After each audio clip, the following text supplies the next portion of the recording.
Thank you very much, Pierre, for this great message of courage and hope, where we can all make a difference if we get all together. Hello, I'm Guillaume Lapierre. Of course, I'm French Canadian. I'm part of the PM for the World organization, and I'm really proud that today we are making a difference all together. So, without further ado, let me introduce you to Jonathan Orogetti from CARE that is with us today. So Jonathan is the Humanitarian Planning and Communications Manager at CARE, the organization from which we give the donation to help people today. So in this capacity, he stands in solidarity with people affected by crisis to increase the effectiveness of the responses to emergencies. Jonathan recently returned home from Jordan and Turkey from supporting CARE's Turkey-Syria earthquakes response. So Jonathan, let's have you here. Wonderful. Thank you so much, Guillaume. Thank you so much. And thank you so much to the project management professionals from across the world, and particularly in this conversation from throughout the Americas. On behalf of CARE International and our teams in Syria and in Turkey, I can't thank you enough for the support that you and your colleagues have given us in this moment of great crisis and challenge. I wanted to come today, as Guillaume mentioned, I'm recently returning from the region, from the earthquake response, and just wanted to give you a little bit of a flavor, of a taste of some of the work that you're empowering through your support. And again, we can't thank you enough for that. I do note there is a QR code on the top of everybody's screens for more information. For colleagues in Canada, they can visit care.ca. For colleagues in the United States of America, they can visit care.org, or elsewhere they can visit care-international.org. But I wanted to share with you a little bit about CARE, a little bit about our work in the region and what you have helped enable for us. So CARE has a long history in the region, working quite intensively over the last 10, 12 years in both Turkey and Syria to help communities affected generally by the Syrian conflict. Just to give you a sense of the scale of the type of organization you're already working with, in Turkey last year alone, even before the earthquake, we had reached more than 700,000 people, again, just in Turkey, and more than 1.8 million people in Syria. So as an organization, we and our partners prioritize the needs that vulnerable people have, particularly women and girls, as well as children who might be unaccompanied, who might have lost their parents or might otherwise have been separated. We know that through our nearly 75 plus years of history, we know that particularly women and girls have unique needs in humanitarian crisis. And many times they need safe spaces and facilities and any sort of temporary shelter camps that attend to their needs. We know that unfortunately, women and girls are also at an increased risk of exploitation and abuse, of potentially even being trafficked or being exposed to different gender-based violences. So as an organization, CARE has reached, with your help, more than 411,000 people just since the earthquakes began on February the 6th, in areas like shelter, that's temporary tents, heaters, helping people with debris removal, providing people with a warm meal or the money to buy their own food, to cook their own food. Things like replacement hygiene kits, toothbrushes, toothpaste, comb, everyday supplies that you and I have at home that they might have lost. But we're also making sure that we embed that protection service to all of the work that we're doing. We're making sure to look out for the most vulnerable, to make sure that nobody is left behind in the course of this response. And we're attending to the health needs, both the immediate health needs of people who might have been affected by the earthquake, but also people who have other chronic needs, working with setting up health clinics and other health facilities to make sure that these services don't go unattended during the crisis and in the days that follow. Before I pass it over to the panel, Guillaume, I just wanted to share that this is not over for many of the people that are affected by this crisis. We're 7+ weeks since the earthquakes first started. And I say first started because we, not so recently, but for a number of weeks following, we saw a number of aftershocks.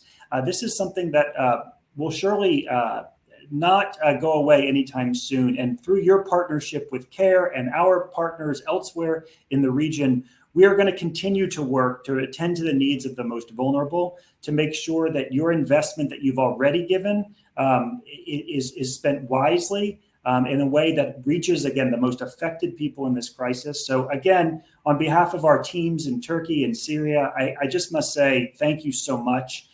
Your vote of confidence through your dollars, through your good wishes, mean everything to the team. And I just wanted to share that thanks with you and all the project management professionals from across the world, really, who have stood in solidarity with crisis-affected people in Turkey and Syria. So thank you so much. And I look forward to hearing the wisdom from the panel.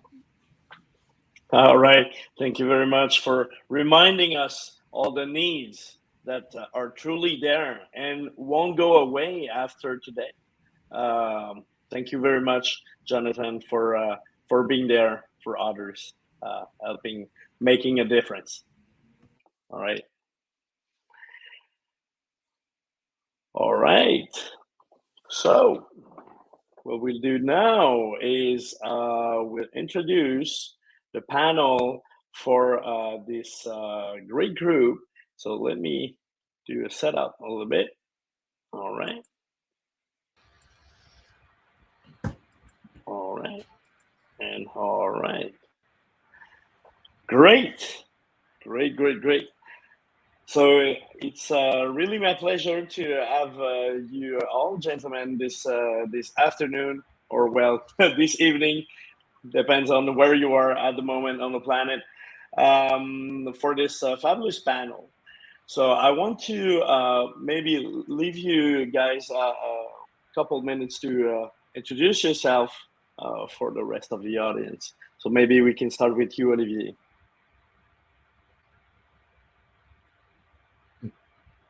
It's me. Sorry, I missed that. Yeah, so hello, my name is Olivier Lazare. As you can hear, I also have a French accent, but I'm based in the US. I'm the Vice President for Social Impact at the Project Management Institute. And it's really a pleasure and an honor to be part of this discussion. Thank you very much. All right, maybe let's continue with Greg. Yes, I'm Greg Martinez. I live in Sacramento, California area in the United States. I'm excited about this opportunity to share with you my experience, my knowledge, but also to be on this panel with these fine gentlemen in this discussion and this charity event. Thank you. Thank you very much. And Adam for the dessert. Hello, everyone. I am project management consultant and instructor in Monterrey, Mexico. Recently retired from Tecnológico de Monterrey, where I was professor. And I've been dealing with projects from more than 40 years as practitioner, educator, researcher, and also as a student. My first job was indeed project engineer in a steel making company, which, by the way, was shaken by this strong earthquake in 1985. Now I am proud and grateful of being part of this panel, talking about recovery and hoping to contribute to this noble cause. Thank you very much. So the format for the panel today that I propose to you will be more like a discussion, okay? So we all know that project management can play with their skills in multiple fields, multiple ways to help project to move forward in all type of project. But of course, today the main topic of this whole event is what can we do as project manager, and how can project manager help in a disaster relief situation? Maybe if we could open the discussion. Is there anyone that want to start? Yeah. Adam So, or Olivier? Olivier. Yeah, if I may, one interesting thing with project management is, as we describe it, making ideas a reality. So sometimes you don't have the time to have an idea. You just have to react and get things done as quickly and as efficiently as possible. One thing that project management as a discipline allows you to do is to get out of the panic mode in which many people are stuck at that time, going into something which will be more structured and value oriented. I mean, it's now a given that delivering a project is not anymore to be done only within the constraint of the Bermuda Triangle of project management of time, cost, and quality. Okay, that's not enough. We need to think about value, long-term and sustainable value. And project management as a practice, as a discipline, gives you all of the tools, all of the mindset that you need to actually know how to do things, how to transform energy into reality with having that vision of long-term and sustainable value. Great. Okay. Yeah, Yeah. I'll jump in, or let's go ahead. Okay. Thank you, Greg. Yeah, relating to this topic and to your question, Guillaume, let me please tell you about some reflections and thoughts that I had, because I have two experiences regarding crisis and regarding disaster. The first, as I've said, was in central Mexico, where it was an earthquake, and I was working as a project engineer. And the other crisis-driven event was the lockdown of Tec de Monterrey because of the COVID pandemic. See, suddenly, as you know, we had to stop. And we wanted, as a Tec de Monterrey, as a university of 30,000 students, to start again as soon as possible. But of course, taking care of the health of our students, teachers, and so on and so on. So these two events that I've lived personally allowed me to reflect something about an initiation stage. Let me tell you about the initiation stage on light of these events. First, the executives of both institutions joined together in a rather different environment, and they had to take decisions, urgent decisions, right? And see, the main decisions were, first, how to ensure that all measures are safe enough to protect human lives of casualties. The second interesting decision was the communication channels and protocols. That was a very sensible issue. Thirdly, they both assign one single person to take decisions, one single person to lead all the efforts for recovery purposes. See? And I would say the third important decision was the settling of a war room efficient enough to join together safely. See? So after that initiation stage of those urgent decisions, leading and strategic decisions, the person in charge of the recovery named an assistant to work as a project management, as a project manager. Why? Because all the decisions and actions had to be deployed along the organization, had to be controlled, had to be monitored, and taking care of the decisions and execution and methods. See, but I would say project management is very important, but comes after, if I may say. Okay, thanks. Yeah, that's excellent. So I look at project managers from a skill standpoint and what skills do they have to offer for a disaster. I don't have the same lived experience as Dr. Eden does, which is great to have him on this panel to share that with us. I think about it from a standpoint of what does project managers do? What's the job to be done? As my friend Gillum always says, the way we work, and so it's important to kind of put this in perspective that they have the abilities to plan and coordinate the response to a disaster, right? So these project managers can help to identify the resources that are needed, the coordination of the efforts to the different organizations. They can also develop a plan for the recovery, right? They also are really skilled in managing resources that are available, with the emphasis on efficiency, right? Frugality, ethics, and how those resources are used. They can help to ensure that the resources are used in a effective and efficient manner, that they are distributed fairly to those who need them the most. So as the plans are being laid out, as strategy is thought about in a disaster, how do those resources actually get distributed to the most important needs? This is where project managers have the skills that should have a seat at the table so that they can execute on that. They could also monitor the progress of the recovery. They have the abilities to think things in task and in completions and on time, kind of, what are the schedules or what is the need for that schedule? And then, think about what's the actual task or activities that are required to get that done on track, to keep it on track. And finally, they could communicate with the effective communities.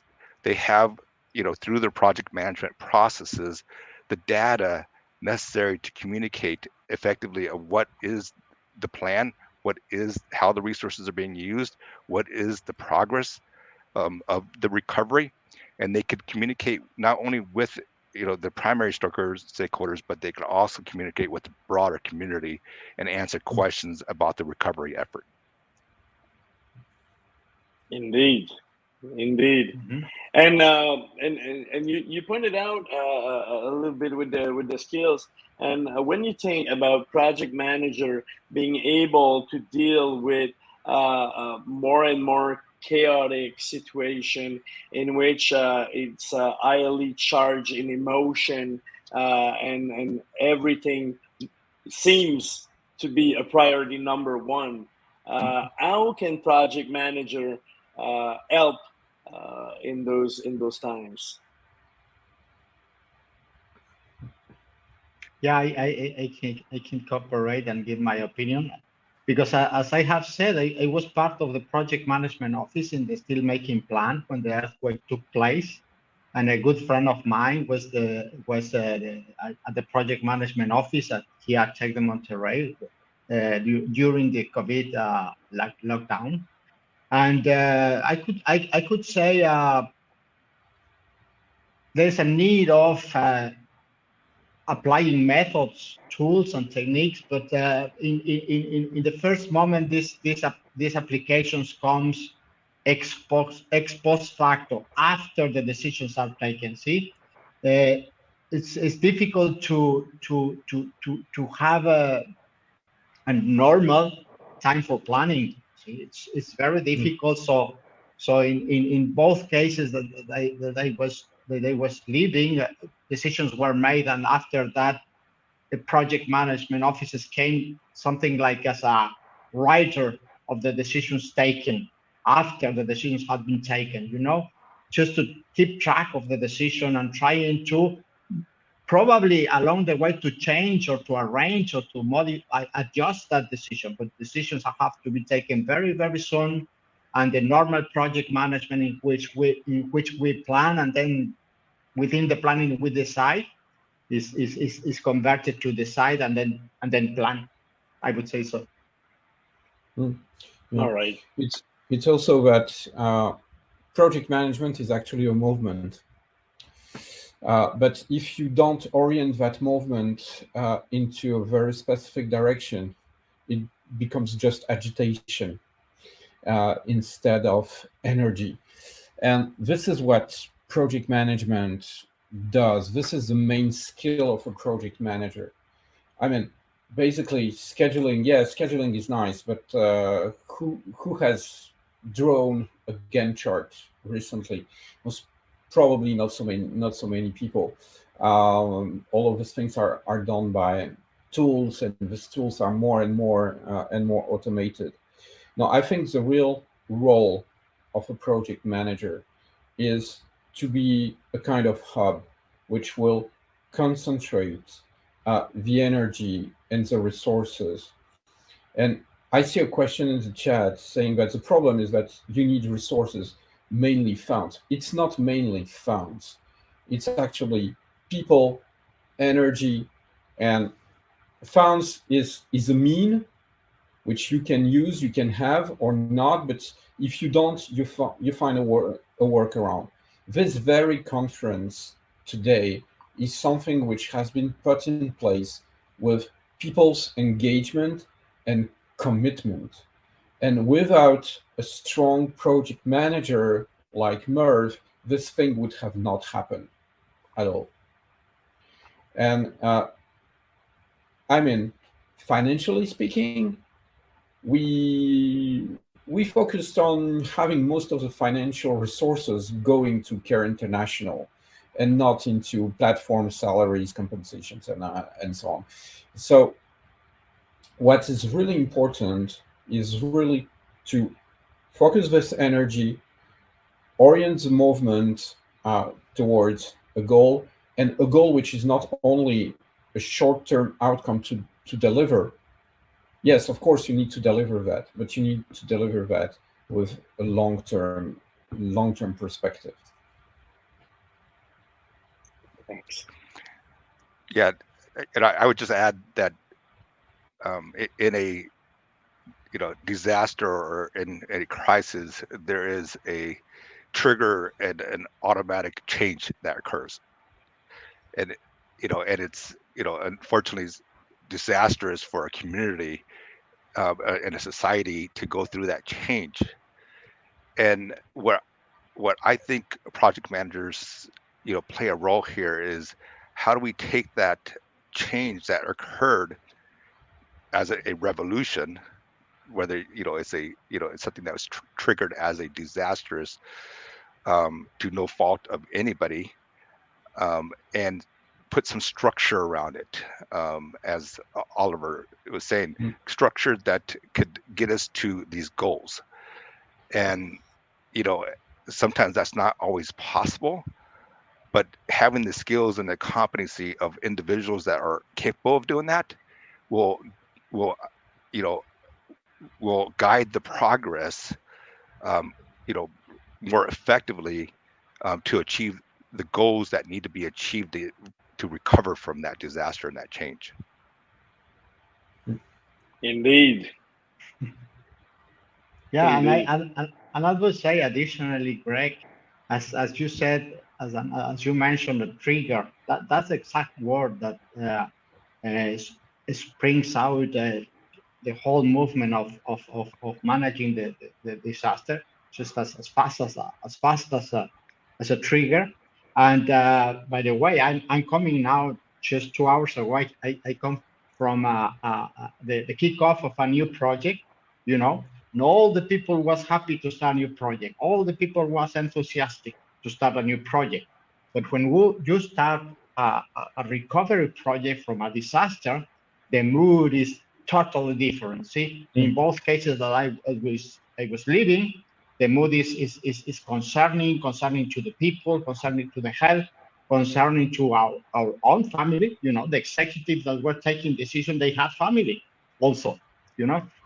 So in speaking of project management skills, the project manager of this kind of projects should have to have a special characteristics to work in the middle of, I would say, thirsty environments.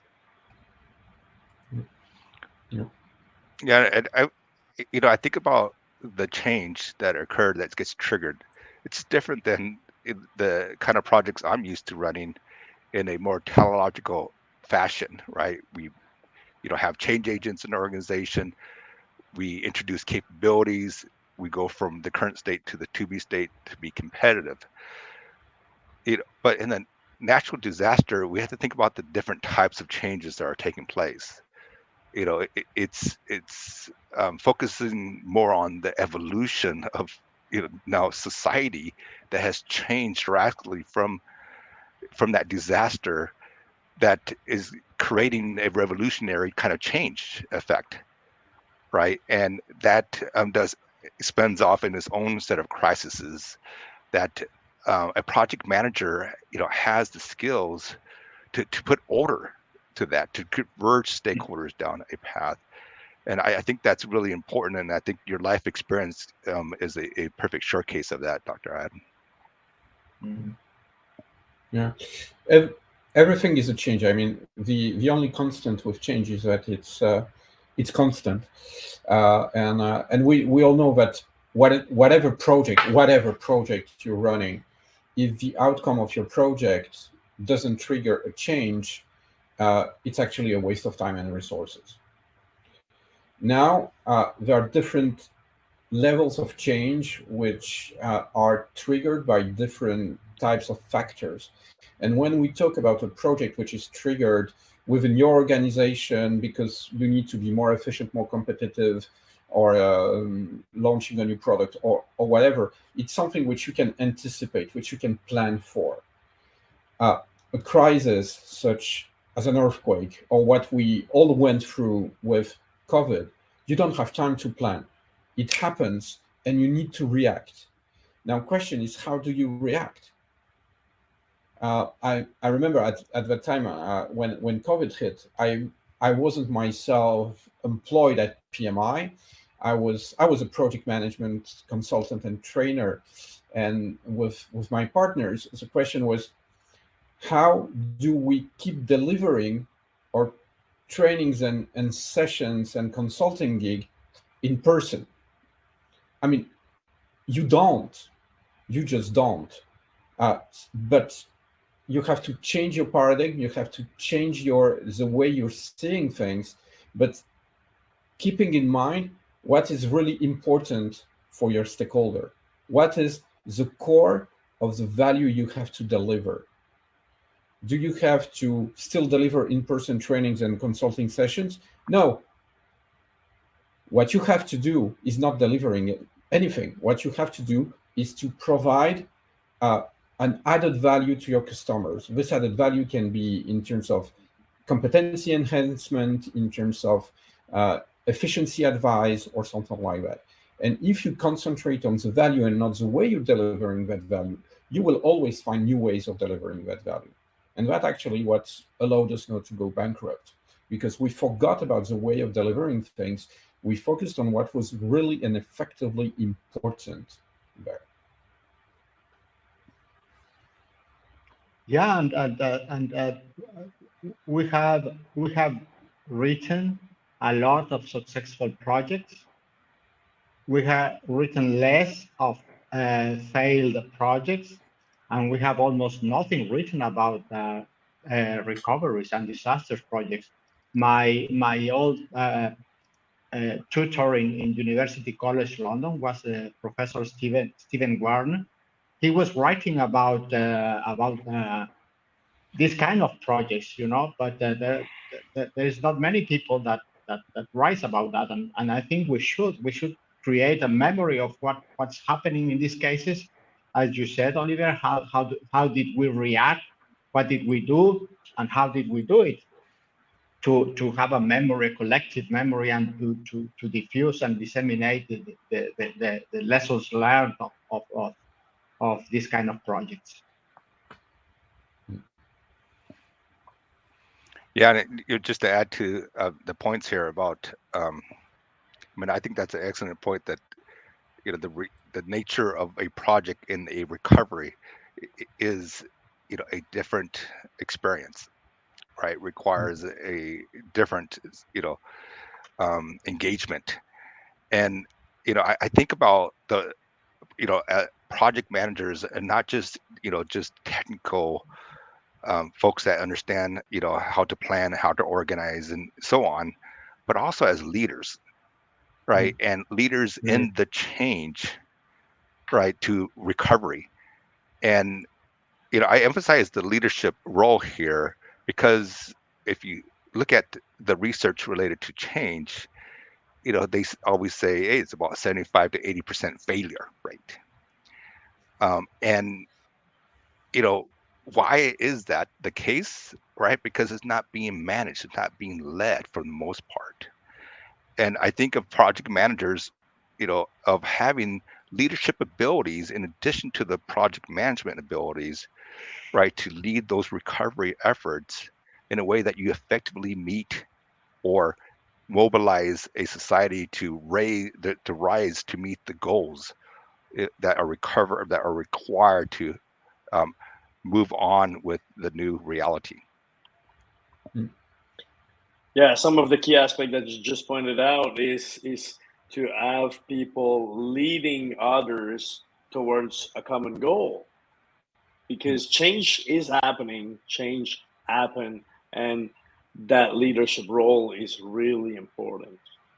Yeah. Yes. I think, yeah, I don't never remember who said this. It's most probably Jack Welch, the former CEO of GE, who said that if the rate of change on the outside exceeds the rate of change on the inside, the end is near. So you need to cope with that change. And the problem with crisis is that the change is immediate. So when you have time to anticipate to structure and so on, you have time to develop an entire governance structure with a portfolio manager, with a program manager, with a sponsoring committee, project managers, and so on. When you are responding to a crisis, you don't have time to do that. The roles, and here, Greg, you're totally right, the roles in terms of leadership as this power skill we have in the new PMI talent triangle becomes more important than the technical aspect. And so the roles and duties of projects, programs, managers, sponsors becomes more and more blurry, and the boundaries between the skills and competences is not so clear anymore. This is where you play, you're on the edge of where these different levels of leadership are actually crossing one each other. And so, Guillaume, you will certainly like it. And yes, it's me saying that. You have to enter into a fully agile mode of reacting to things. And that is allowed by, again, and I will not put enough of emphasis on that, keeping inside the long-term value. And also forgetting that I will say that in the talk in a few hours, forget about going back to the previous state. I mean, back to normal, that does not exist. Exactly, it's not in the option. And I just want to take the opportunity to say that most of the people see the agile ways of working as some kind of framework, but at some point it's how can you as a team adapt constantly to the situation as it goes to reach the common goal that you have set. And that's one of the really common aspect between all of that. Yeah, I would just add, Guillaume, that this notion of coping, right, with a disaster and this uncertainty of future is real, right? And I think Oliver touched on that. And I think where project management skills play a role is that it is, that emotion intelligence of coping, empathizing, but it's also generating, right? Generating what is possible in the future, because you do have a new baseline of what's normal. And what's really important is that we don't just cope, but we try to generate what we want that future to be, right? Because we only have hope left, right? I was in the Northridge earthquakes many years ago down in Southern California, and it was a disaster. But the recovery actually created opportunities for people to get hired to learn new skills. And I met people that, built the new San Francisco Bay Bridge because they learned a skill in the Northridge earthquake and how to pound poles into below the ocean. And so that was their new occupation. So I think it's important that we realize that there is a coping aspect of it, but then, I would just encourage to think about how project managers not only have that ability to cope with its stakeholders, but also to generate what that future should be or can be. Mm-hmm. Yeah, true.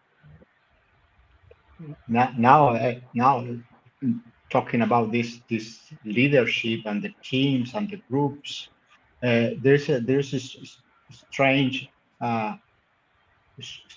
situation regarding human resources right after the earthquake. Because I know that because we have had in Mexico 2 strong earthquakes, both earthquakes, by the way, both on September 19. This is a coincidence. This is an incredible coincidence that 2 strong earthquakes took place on the same day of the same month. But let me tell you, in both cases, we had sometimes the problem of a huge amount of people trying to help. See, such a way that instead of helping, they probably are disturbing, or they are blocking activities to specialists of specialists trying to save people.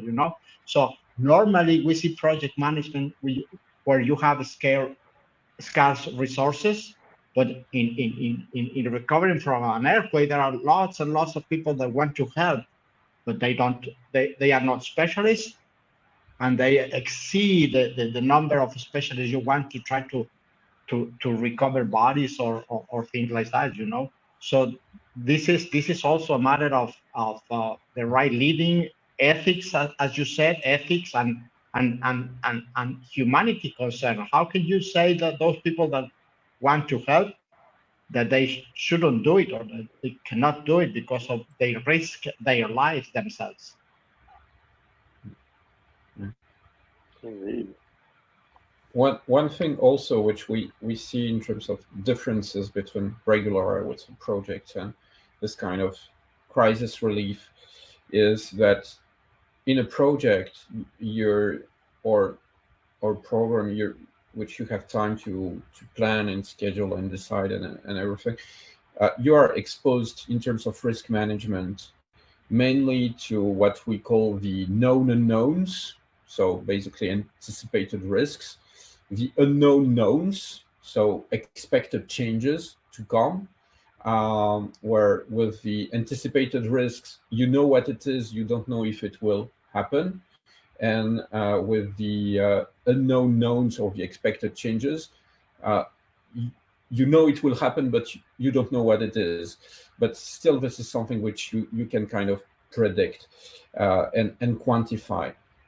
When with a crisis, you're actually fully in managing the unknown unknowns. You don't know what will happen, and you don't know even if anything like that will happen. So it creates an instability, which you were right, Adam, saying that there is little resistance to change for once. But basically, the crisis response or the crisis relief is the only type of project or program where the resistance to change is low, but it's replaced by a kind of state of shock, which still creates an inertia, an inherent inertia, because people have to go from shock into action, and this is kind of a slow will to go through, which requires again energy to be put into that system, into that movement, and requires, as Greg was saying, and requires a strong leadership and strong vision. And I would say that a good example of unknowns, Oliver, is the earthquake replicas. You know, replicas can come anytime. So you have to take action, but you don't know if a replica is coming to take care of the people. You know, that's and I mean the unknowns that you mentioned is an excellent example of the different ways we need to deal with a crisis or a disaster project. And what kind of skills can you put just up front to try to deal with that really uncertain situation where you have to plan for for something that you cannot plan for replicas in that kind of situation? You want to elaborate a little bit more on that? Yeah, I like the point that Dr. Adam said earlier about the lack of studying and research and material out there about projects in recovery, because we would find from that what kind of skills are applicable from a project manager in that situation. As opposed to being lived experience, it's something that we could rely on and tap into as a knowledge base during these periods of time, right? Or even train our project managers of how to deal with those kind of change events. And I hope that as part of these recoveries that something does emerge from that, so that the next disaster could tap into that knowledge base and even tap into those skill sets.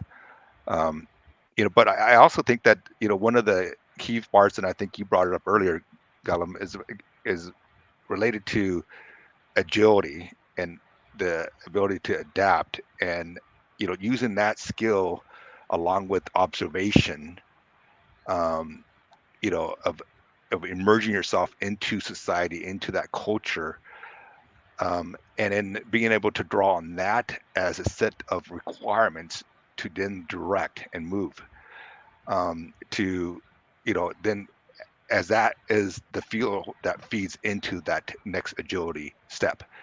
And I think that's probably a skill set that we don't teach enough in the kind of projects I do. We see that in the innovation space a lot, but we don't see that as a skill within the project manager space of observation, immersing yourself into the culture, and then taking that as information, as requirements that feed into what's next. Yeah, very true. Right. All right. Yeah. All right. I think in terms of competences, we're really into that power skills piece. How to move people from shock into denial, into resistance and acceptance, and finally into action, and shorten the time they stay into denial, resistance, and acceptance to move into action. Would you say, Oliver, Guillaume, Greg, would you say that a good project manager in normal conditions would be a good project manager in these chaotic conditions? Not necessarily. Not necessarily. One is not a predictor of the other. No, exactly. And I'm pretty sure that dealing and having a high emotional quotient, having high skills and high emotional intelligence is one of the key aspects of that, because in normal day-to-day project, I've been in over hundreds and hundreds of projects, and I see that sometimes just stakeholder management can be something quite special, having to choose between, do we do that feature or that project, or use that person in a business environment. So when it comes to something like a disaster where you don't have building anymore, you need to find people in debris, you need to set up some shelter, food, and everything like that. Well, you have to have really skilled family, right? It's good. It's good. That's the fun of the life thing. So, but at some point, I'm pretty sure that you need some really high skills in stakeholder management and being able to deal with your own emotions and being able to help others to deal with their emotions along the way. What do you think, gentlemen, around that?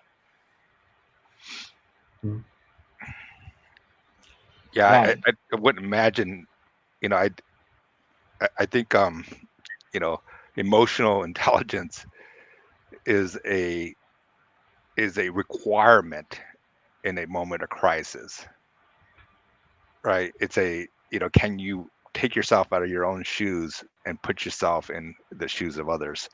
And can you become the ultimate servant to them?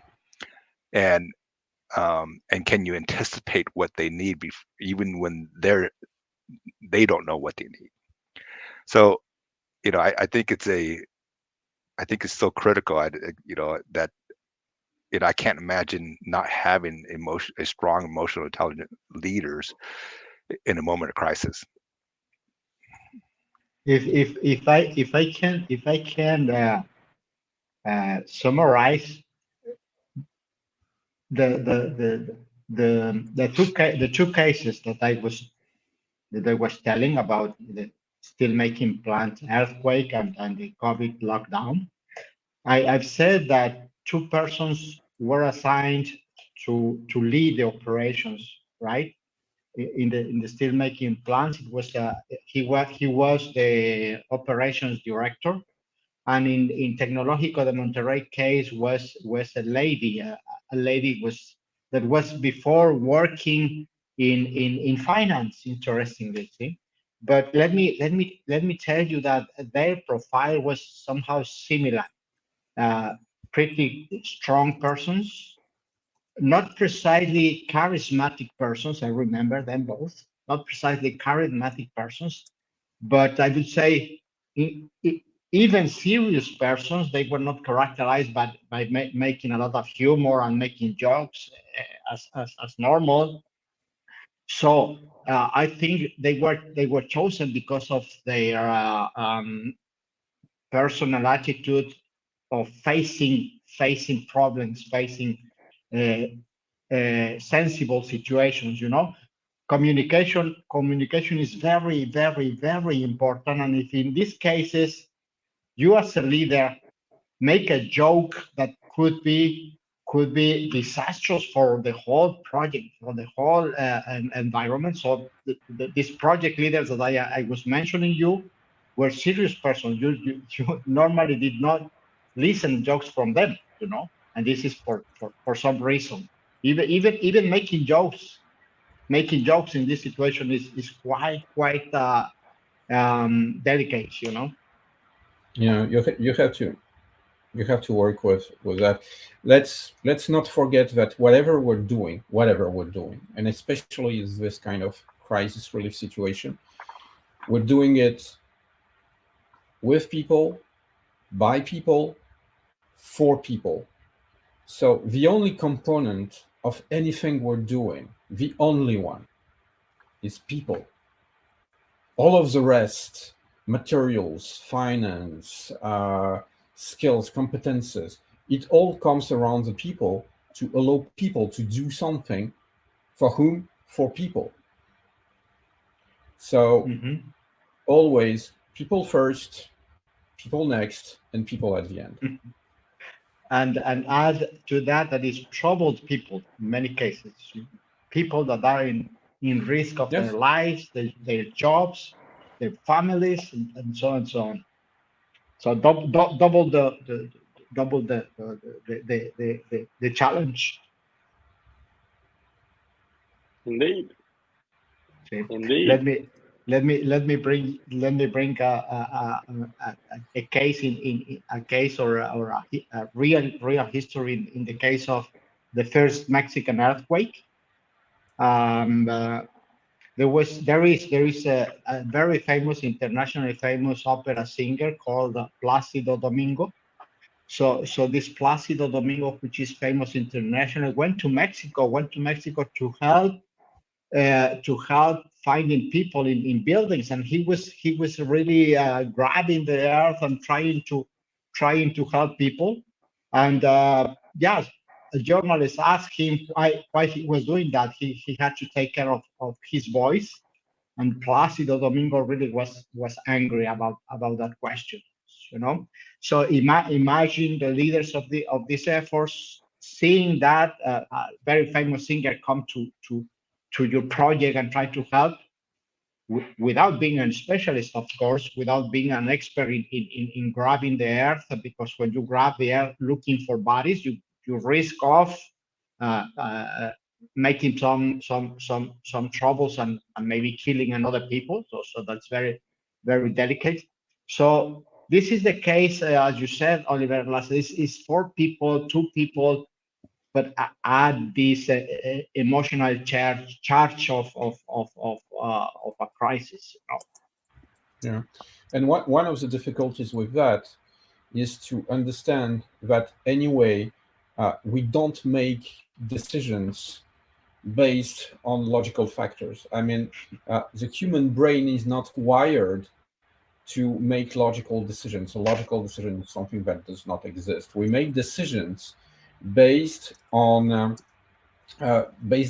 some stimulus to which we react emotionally, and then our brain, or the neocortex part of the brain, tries to find a justification in our environment about the decision which has already been made. This is how we sell products, basically, to creating an emotion. So every single decision is made coming from an emotion. There have been studies saying that we make decisions within 7 seconds. It's actually the time it takes to your brain to trigger, or to the amygdala in your brain to trigger the production of a certain set of hormones. If you produce cortisol, your decision will be, and your emotions will be negative. If you produce oxytocin, your decisions and your emotions will be positive, and so on. So really disconnecting that part of emotions is barely impossible. So again, it requires leadership and emotional intelligence to disconnect what is the bias, because bias there is, and there's nothing we can do about it, aside of being aware of it, to understand how these emotional biases come into the picture. And sometimes the immediate, coming from the heart decision is not necessarily the right one to be made. So that's also a difficult. Yeah, I would just add that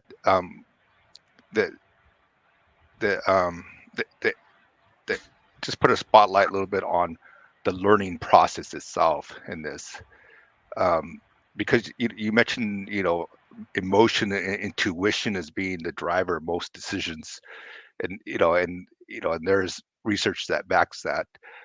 So therefore, it's filled with beliefs and values or other factors that have been learned, or in a moment of disaster being learned.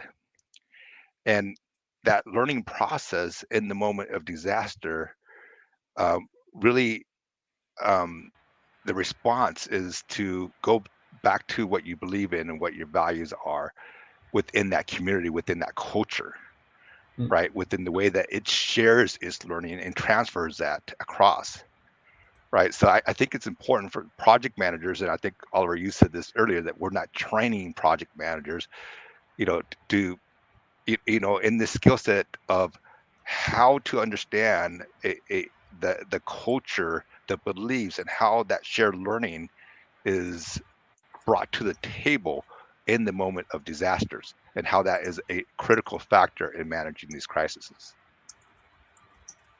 Yeah, we need to write more about that, Greg. We need to research people.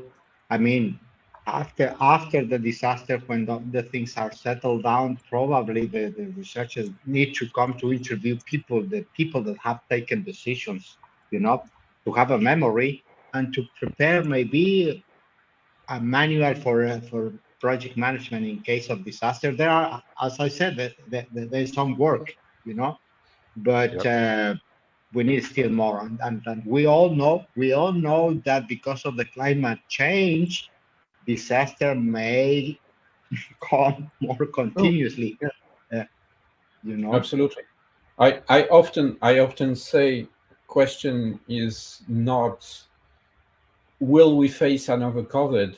Question is when, and question is how worse, not even how bad, but how worse will it be, and Mhm. and have we through this one developed enough of resiliency in organizations and in ourselves in order to cope with it, because it's all about that. It's responding to a crisis is of course to cope with the outcomes of the crisis and keep generating value, but it's also to build resiliency for the people, for the individuals, resiliency for organizations, and resiliency for the society as a whole. Yeah, true. Exactly. No, indeed. Uh, And as we are moving to the end of the panel, I just want to remind everyone that if you have any question for our great panelists here, please you can send them in the chat, and we will answer them in like 10, 15 minutes, something like that. Okay. So sorry to interrupt you, Dr. Adam. yeah, no problem. I, I, So I, yeah, just talking about what Oliver said about the next coming pandemic. I enjoyed asking my students, my postgraduate students and graduate students, uh, saying them that before COVID, a vaccine was developed in, how do you like, 7 years, 8 years, 9 years after all the proofs were made. And I say, see the case of COVID, see the vaccine, the Bayer vaccine, I think was developed in 8 months. So incredible. That was a kind of a special project management of a new product or of a new vaccine. So this is the sort of new project manager that we need to prepare in case of disasters, in case of the new pandemics or flooding. Yeah, you know, whether we are uh, problems with the poles and the ice and all things like that, and all of a sudden the disaster will come. You know, so we should be more prepared for that. Yep, indeed. Yeah. inevitable. Yes, exactly. And how can we just be prepared that something will happen? Of course. The problem is that you never know what will happen. So again, we're in that unknown unknowns, and this is where the notion of the concept of resilience, personal and organizational resilience, is important, because it's the ability you have to absorb a shock, whatever this shock is, and still keep going. Yeah. True. Yeah, it's how we recover and how we transform. And it's you know you're gonna have a society on the other side. Is what is that looks like? And I think you mentioned earlier, Oliver, the vision that still needs to exist to give that hope that is that there's a a shining light that's over there for us to achieve to have. Yeah, and another shining light, you mentioned that, Greg, and I loved it when you said in your example that you mentioned that the new occupations were created because of because of our disasters, and we also need to disseminate, to publicize opportunities that occur during a crisis. You know, persons that get new skills, or persons that save other persons, and even the mascotas, the dogs that save people lives. So all those things we need to try to push publicly or to the public, because as I said, the mood in this kind of project is very, very low, very, I mean, crisis pressures, the deaths, and these stories, as you said, Greg, Yep. increase at least a little bit the morale of those project managers and the teams and the rescuers that are working hard Yeah. in saving people. Yeah. I think, we said that, it's a people strategy. That people is, is the product. And, where did you take those people, right? From a recovery, but also to a transformed state. And in my experience, we created a whole new set of occupations by taking those people and giving them new skill sets to apply to contribute to that recovery, and then that's been their occupation since, right? And so, that's there are multiple possibilities here, and what you could do with the great people that you're working with, those stakeholders and those people that are counting on you. Yeah, true. Interesting. That's a pretty good point. Yeah, really interesting. Really interesting. And at the end of the day, it's like Olivier said, it's people related. It's people first, always. Yes, yes. And to, I think that people, and one of the skills is how we can learn from what we experience as a society, and how can we reapply learned lesson to what's going to happen next as well, right? Yeah, that was the topic of one of my presentations at a PMI Congress some years ago. I don't even remember when. About lessons learned, how to avoid to fall in the pitfall of lessons logged and move into lessons learned. And one of the ways which I tried to do that was actually to integrate the return on experience system into the risk management processes of the organization.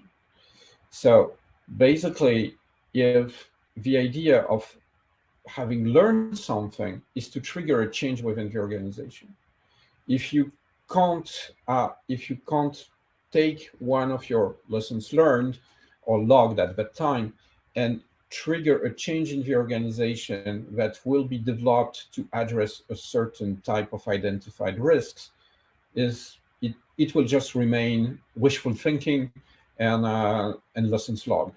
It becomes really lessons learned when it triggers a change, a transformation in the environment or in the organization, in processes, systems, behaviors, whatever. Yeah, true.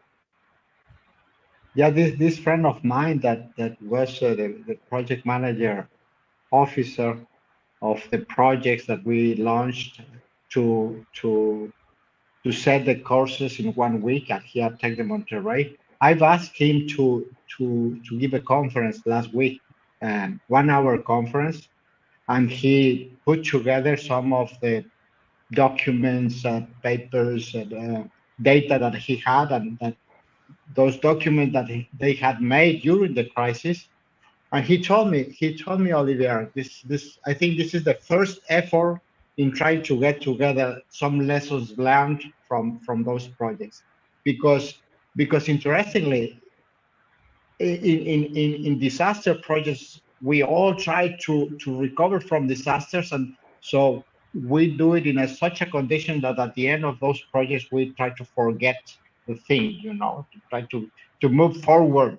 So that's why maybe it's difficult to gather the lessons learned of this kind of projects.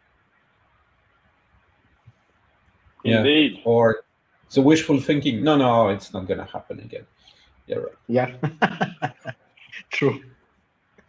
Yeah, true. We had enough with one, but we have two earthquakes, and Yeah. it will A happen new again. pandemic? And A new pandemic? No, never. Sorry. Yeah, you see? yeah, true. It's interesting, very interesting. Oh, exactly. All right. Before opening the Q&A session, maybe you gentlemen would like to have a last roundtable on maybe a key takeaway about project management skills or project management and disaster relief situation. Yeah, let me start because I have prepared a brief text of 5,000 words. just kidding.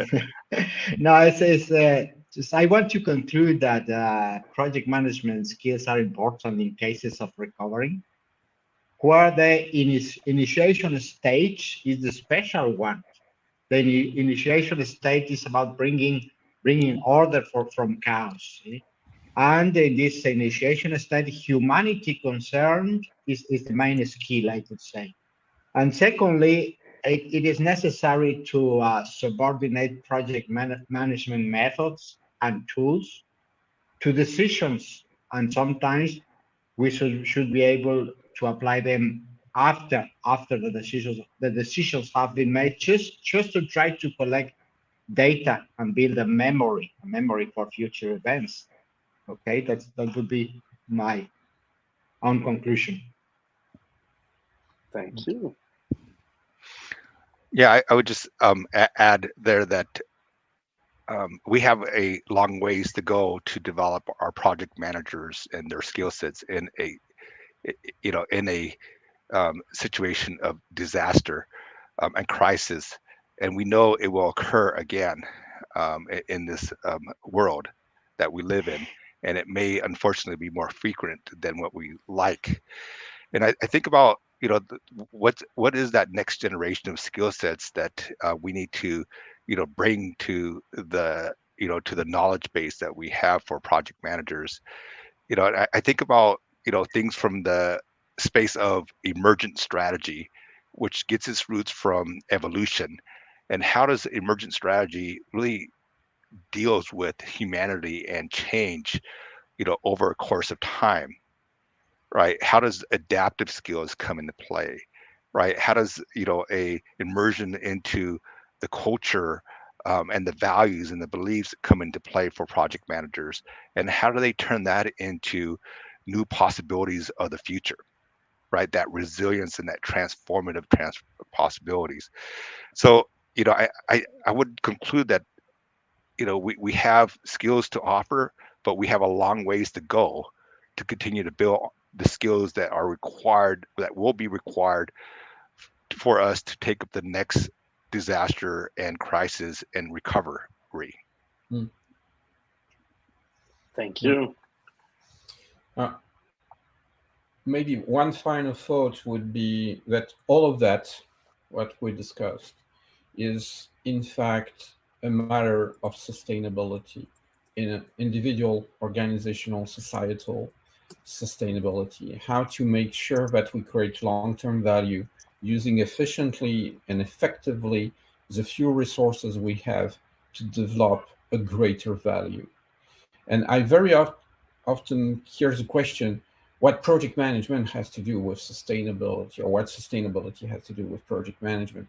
It actually has to do a lot. It actually has to do everything. Adam, thanks for saying that the initiation piece is very important. Yes, business analysis is about sustainability because it helps us in defining the long-term value to be generated through the project and the programs. Speaking of programs, program management has everything to do about sustainability because program management is about generating long-term values and benefits. Another word for sustainability. And project management itself, especially if you read the PMBOK 7, where you have the word values and benefits written all over the place, is about using wisely the resources which are entrusted to you beyond the usual time, cost, quality triangle. Because if you don't generate, if the outcome of your project has not been able to generate long-term value beyond the delivery of that project, you just very efficiently, congratulations, wasted the resources entrusted to you. And that happens very, very often. So it's all about delivering sustainable long-term value that will allow the organization to learn, that will allow people to learn, and create that resilience, which will not keep you in a status quo, because status quo does not exist. Status quo is an illusion. If you stay where you are, you're actually moving back. So that's an illusion. But moving forward in a way where you will be able to absorb the changes in your environment and be able to properly react to these changes to ensure your own resilience and sustainability. Thank you very much. Let's on those wise words. So I invited back Jonathan to join us for the Q&A session. He might add his point of view to the situation as well. So we have a first question here from Daniel Gagnon on the subject of resiliency. Is it enough? What about anti-fragility? To actually gain from stressors and chaos, resiliency only bring us back to the status quo. So what about, is it enough resiliency? I think I just answered to the question. There's no status quo. There's no status quo. And anti-fragility, yeah, sure. I need to dig into the Webster dictionary to find anti-fragility. I'm sure I will find resiliency, and resilience, I'm not sure I will find anti-fragility. So maybe let's keep things simple and calling things by the name they always had. But yeah, resiliency is about adaptation to the environment. If it's adaptation to the environment and to the changes of the environment, it's not status quo anymore. It's about being able to cope with its changes. Yeah, if I could just add that, the resiliency is also transformative, and you have to think about it as how we recover, and then what does that recovery look like after we recover. It in itself is having the will and the strength, I think, as Oliver has said, to be immersed in a very uncomfortable situation, right? But having that courage to move forward is a key part of that transformative part of the equation. So just want to emphasize that there is not a status quo, because there is a new baseline. There's a new reality. I like by the way the term anti-fragility, Daniel. Thank you very much for your questions. It's an interesting term to put face to face to resiliency, But as Oliver and Greg said, we've been talking about creating new opportunities from the chaos. Yes. And if I can jump in quickly and maybe just as we're closing, maybe my final comment. Just incredible appreciation to all of you for letting me be a part of this conversation. I feel incredibly enthusiastic about the future, as difficult as it may be. And in many cases, if I can maybe just a part of this question that Danielle had, I think, and some of the conversation around project managers generally, I think. Let me briefly just share with you about three people that you're helping to support through your participation in this endeavor. I think of a colleague of mine, Laman, Turkish colleague, lives in southern Turkey, was supposed to get married actually had a big wedding ceremony planned for February the 12th. And if any of you have your calendars in front of you, that was the week, within the week of after the earthquakes began. And Laman had already sort of decided that obviously the wedding was not going to take place in the original form, was back at work doing the life-saving work with shelter, with food, with sanitation and hygiene supplies, enabled by you and your colleagues. I do want to share, Laman is married at this point. There was a civil ceremony, not the big blowout ceremony, but a project manager of the future, or really a project manager of now. One other colleague, just as you're thinking about, yes, the earthquakes took place within the last 2 months, but we're really talking about a difficult context over the last 12 years, particularly with the Syrian civil war and a lot of displacement in the region. Another budding project manager that you're enabling through all of this work is Sarah. Sarah actually was born in northwest Syria, was displaced multiple times. We're talking about displacement after displacement after displacement. And in one of the conversations with her, she talks about how it was really she couldn't distinguish between the destruction that she saw when she finally left Syria in 2015, left her home in 2015, and the destruction that she saw after the earthquakes.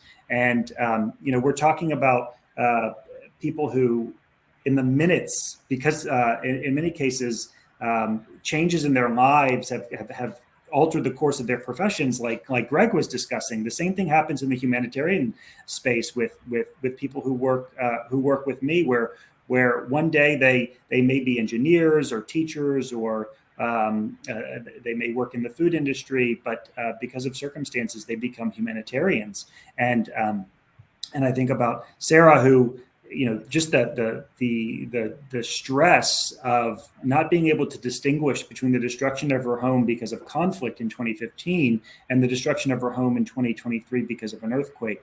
And yet Sarah still works, and she's still a project manager, and she's still doing the work that again, so many of you have enabled and will continue to enable through this event, through PM for the World. So I just wanted to, for me to close, I know we have a few minutes left, but just really say thank you to all of you for the incredible generosity that you've shown and great partnership that you've shown. So thank you so much for letting me be a part of this event. Thanks to you. Yeah. Speaking of, there is a QR code here on the top of your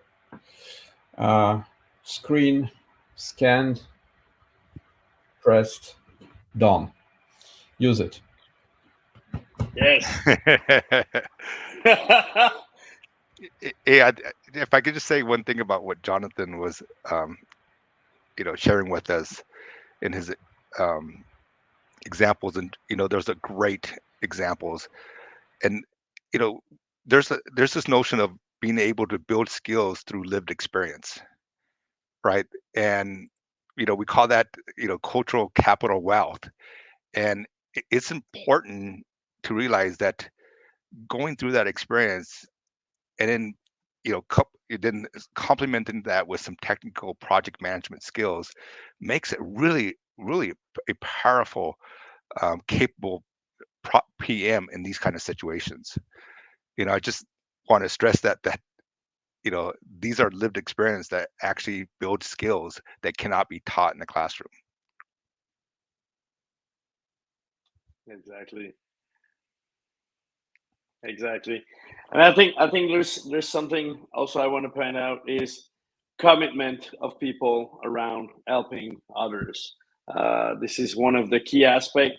If everyone stays home and just matter their own little things, well, nothing will happen to help those in needs. And as Olivier said, even in the comfort of your own home with heaters already available, food, water, shelter for you and your family, the thing that you can easily do right now is scan that QR code in the corner and donate generously.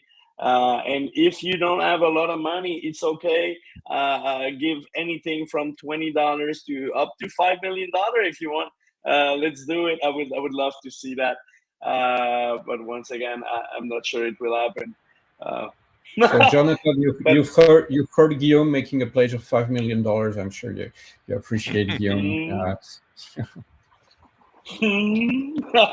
But I absolutely echo what Guillaume said about any little bit helps, whether that's financial, whether that's telling somebody, whether at the dinner table tonight about Laman, about Sarah, two people that you've helped both personally and professionally, not only personally recover from the earthquakes, but also enable so many more other people. I mentioned earlier at the beginning of the call, with your support, with the support of others, we've already reached 411,000 people in this earthquake response. There are many, many more who have needs, and many who will have longer term needs, where we will together need to support them for a little while longer, months and perhaps even years to come. But tell somebody on social media, tell somebody at the dinner table, tell somebody at the office tomorrow about what you've learned today to keep this front and center on people's minds. Yes, of course. Multiple people from to whom I talked in the last few days couldn't attend today the event, but it's not about the event. It's about donating. It's about helping. It's about reaching out and see what you can do. Yes, do donations, but it can happen tomorrow. It can happen next week. You might be at the moment reviewing a recorded video of that panel. Yes, the link should still work. CARE is a serious organization that help people all around the world. So yes, please donate generously. It will be much appreciated. All right.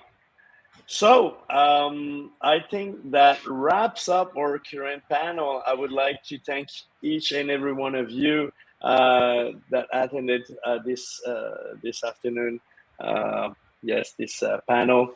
Well, afternoon, morning, maybe middle of the night, depends on where you are.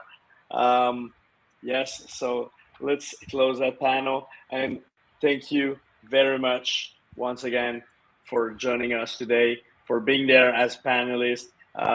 There's a lot of experience right there on the stage. Thank you so much. Thank you very much. And thanks to the great team who has put all of us together. It's an amazing work. Amazing. Indeed it is. Indeed it is.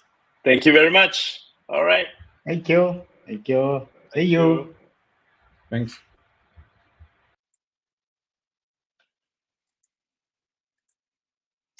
All right.